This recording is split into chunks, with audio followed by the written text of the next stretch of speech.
Hey guys, this is Montaha. Welcome to our SEO Tutorial Channel. The OneStopTutorials.com is here with us in SEO Tutorial Lesson 28.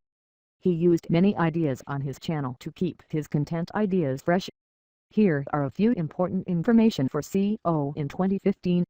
If you want to go over to his channel and check out what he is doing there. He really deeply loves and cares. So you will check out his video and subscribe our channel. Please see it.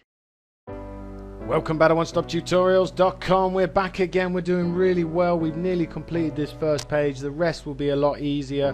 And like I said, if you really want to know how to build a website hand-coded, check out the other course on it. I've had to go a little bit faster because this is going to turn into one of these courses that will be like 500 tutorials just to complete a simple job. Okay, generally I take more time on this, but like I say, we're very limited on time, so that's why I have to speed these things up a little bit and make it appear that I'm rushing it a bit. Okay, so we got our links in, we added our span classes and stuff like that.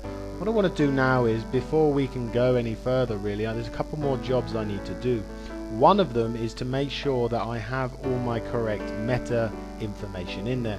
Now when it comes to meta tags like keywords and things like that, there's loads of them about, and to be honest with you, a lot of them aren't even worth using. Okay, I generally use the basic ones, the ones that need using, and I'll show you what they are. So go to your code view, and where you see title, just hit enter. Next you want to go to is insert, HTML, head tags, and we're going to start off with a description. Okay, so just click on that and Dreamweaver will open up this box. This is the description area. Okay, hit enter or hit OK, and there you'll see it there. Let's bring that up there. So we got our title, which we're going to have to title the page. We got our meta name description. Okay, let's add another one. Insert HTML, head tags, keywords. Okay, and this is going to be, this is keywords.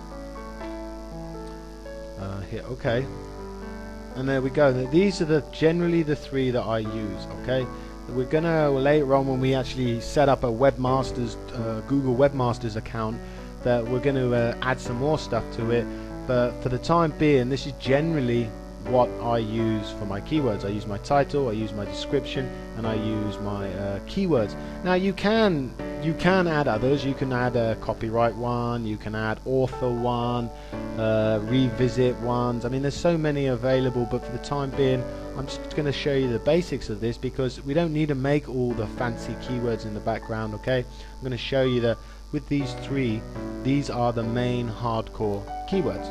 Okay, so those are the ones that we need to add to our page. Okay, now what we want to do is we want to start making this template, this actual website here. We need to make it a little bit more user friendly, in the sense that when we want to come and edit this later, and we will, we want to be able to just do it from one file instead of having to go to every single HTML page to change something.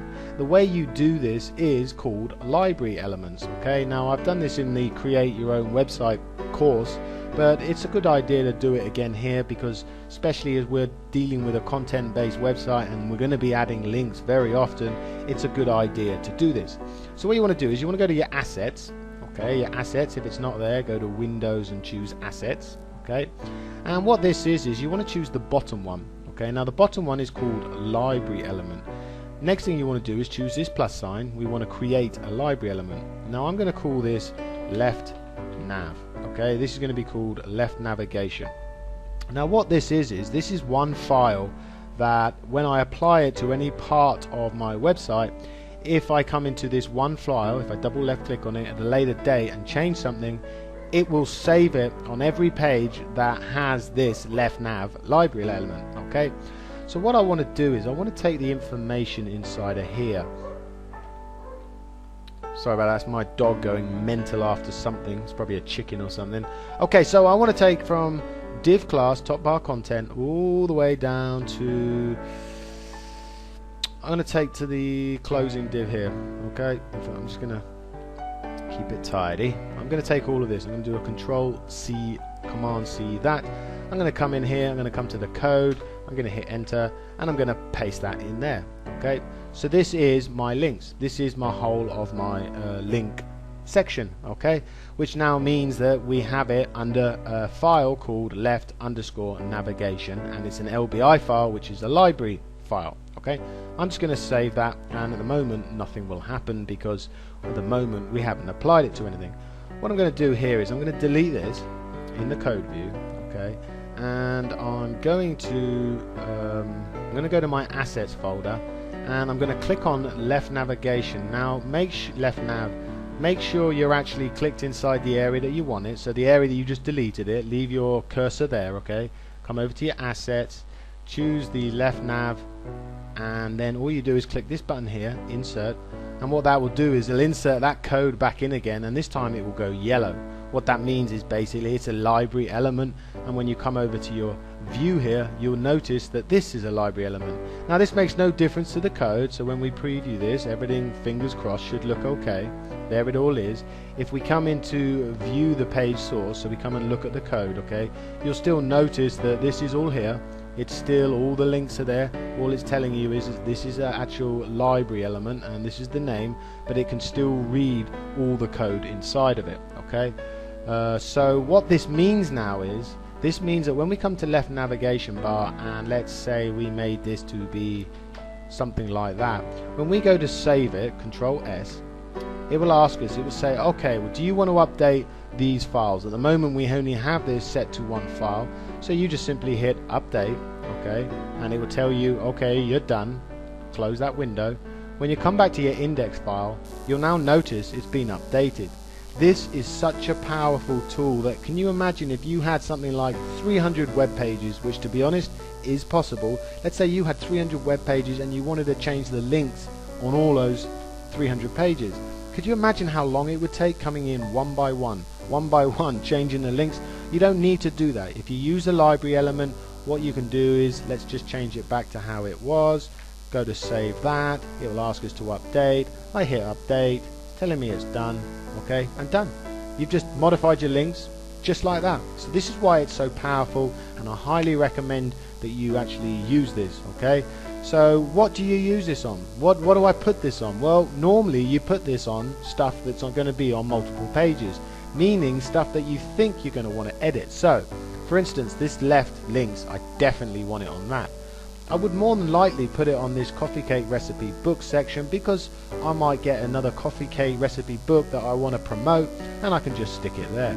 I could stick it on here, I could stick it on here, I can stick it wherever I want, but I normally put it on the things that are going to be on every single page, and I don't want to have the hassle of going in later and changing it on every HTML page. Okay, so that's what we're going to do. So okay, to revamp, to show you exactly, make sure you understand it one more time, okay, I'm going to do it on these bottom links. I'm going to come to assets, I'm going to create a new library element, I'm going to call this bottom_links, okay.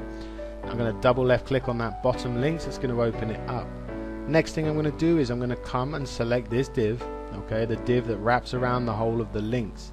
I'm then going to do a Control X, so I'm going to take that out of there, okay. I'm going to come back to my bottom links library element folder, I'm going to go to code view, I'm going to paste that into there, okay, and I'm going to hit Control S, Command S to save. Now what I want to do with the place that you've just deleted it, the section you just deleted it, come to your assets file, we want to choose bottom links, and I want to insert it. Again, it's gone to that yellowy color, there it is. Now whenever I go to anytime I go to actually now modify this and I try to hit save, it will ask me which file do you want to upload it to. I just want to update that file. I'm going to hit close, come back to my index file, and you'll notice that it's actually being changed. And again, I want to bring this back to how it was, Control or Command S, I want to update the index file, I want to hit close because it's done, and there it does, it's brought it all the way back. So you can see how powerful this is, okay. Go through your website, go through your page here, and do it on sections that you want to have on multiple pages, okay. Go through it, I'll do the same back this end, and I shall catch you guys and girls at the next one-stop tutorials. Laters.